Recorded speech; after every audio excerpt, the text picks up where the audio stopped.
Welcome to the Deep Dive, where we take your source material, pull out the most actionable insights, and really give you the mental blueprint for what matters in these complex, high-stakes decisions.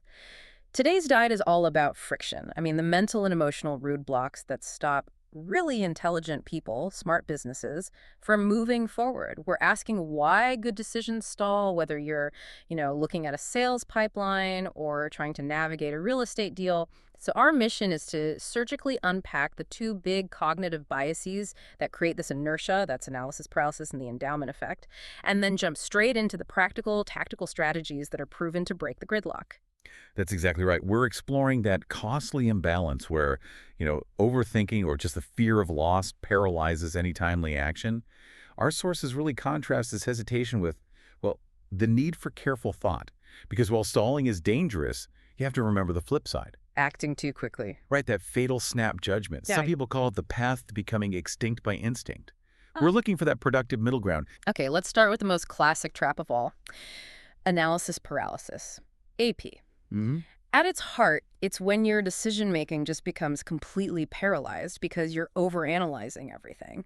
You stop moving. And the motivation here, it's not laziness. No, not at all. It's this intense and frankly futile pursuit of the perfect solution. You're either terrified of making an error or you're holding out for some theoretically better outcome that you think is hiding in the data somewhere. And you completely lose the concept of diminishing returns. Exactly.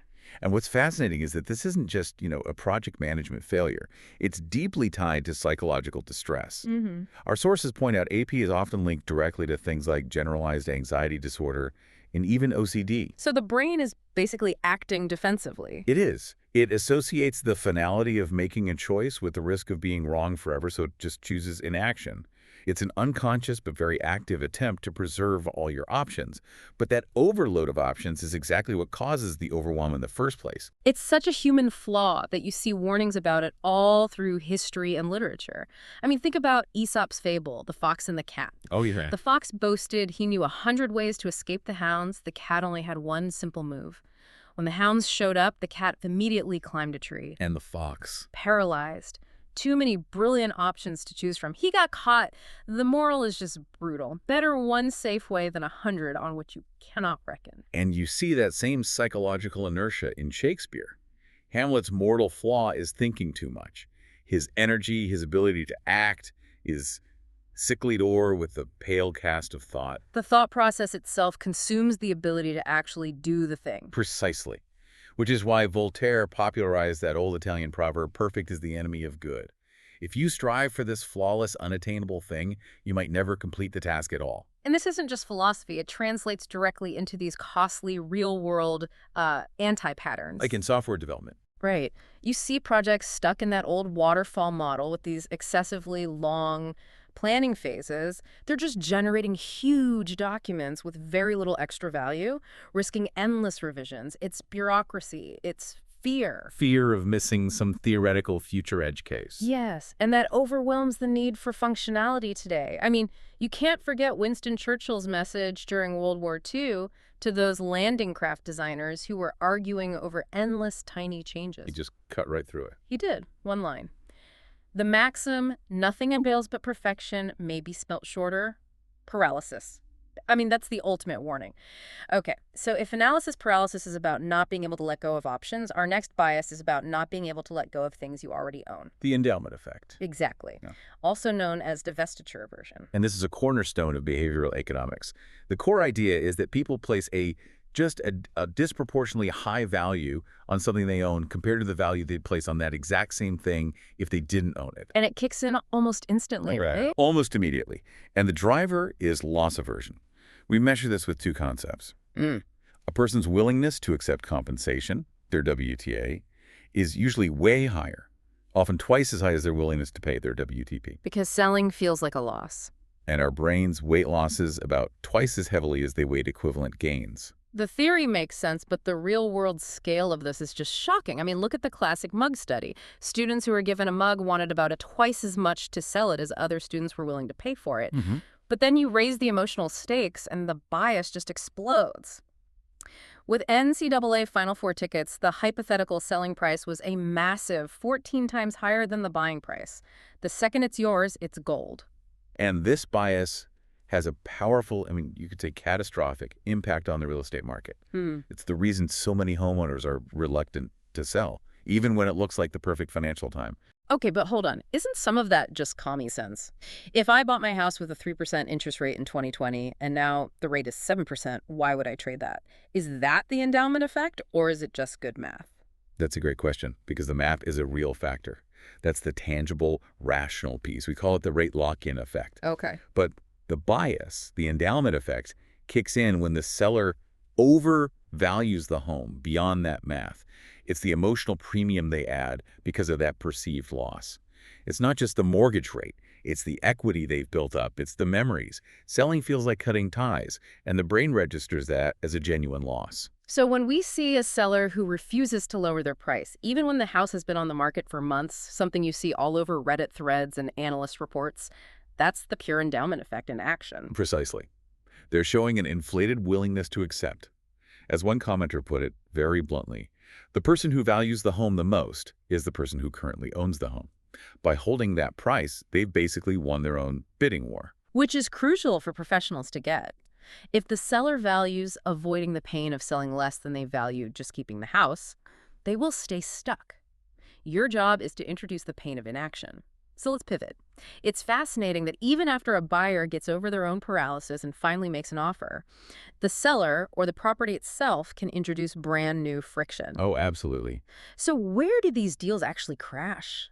It's often the small things that signal the big things. Once buyers decide to act, they become hypersensitive to anything that breaks trust.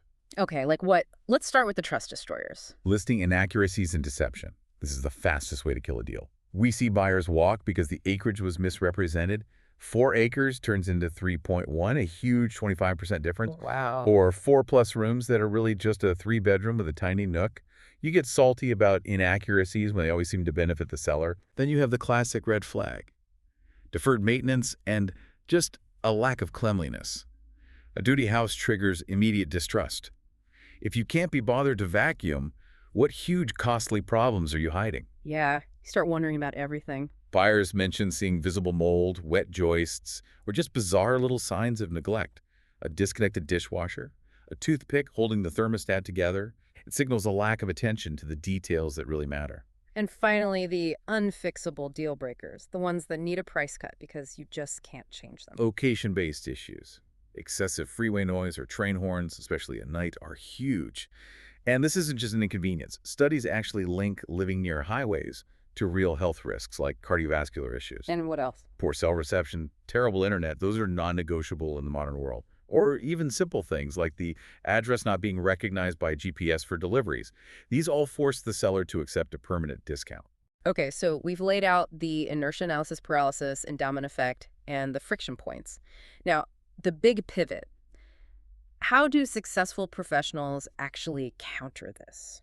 This brings us to the strategic cures in sales and long-term nurturing. And the first cure is empathy.